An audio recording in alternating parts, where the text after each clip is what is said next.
আপনারা নিশ্চিন্তে থাকুন, আমি কারোর বিরুদ্ধে কোনো অ্যাকশন নেব না। শনিবার জুনিয়র চিকিৎসকদের ধর্ণা মঞ্চে এসে একথা বললেন মুখ্যমন্ত্রী মমতা বন্দ্যোপাধ্যায়। তিনি বলেন, আমি তো একা সরকার চালাই না, আমি আপনাদের দাবিগুলো নিয়ে স্টাডি করব। আমি প্রতিশ্রুতি দিচ্ছি, আপনাদের সব বিষয়টা আমি নিজে দেখব। কেউ দোষী হলে সে শাস্তি পাবে।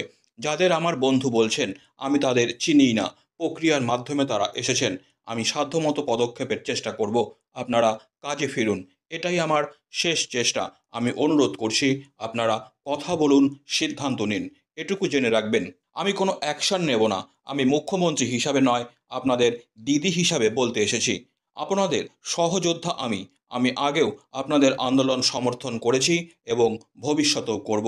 সেই সাথে এদিন তিনি এই ধর্ণা মঞ্চেই ঘোষণা করেন যে রাজ্যের সমস্ত মেডিকেল কলেজের রোগী কল্যাণ সমিতি তিনি ভেঙে দিলেন এবং সেগুলো নতুন করে তৈরি করবেন, আর তাতে জুনিয়র ডাক্তাররাও থাকবেন। আমি চাই না আপনাদের কোনো ক্ষতি হোক।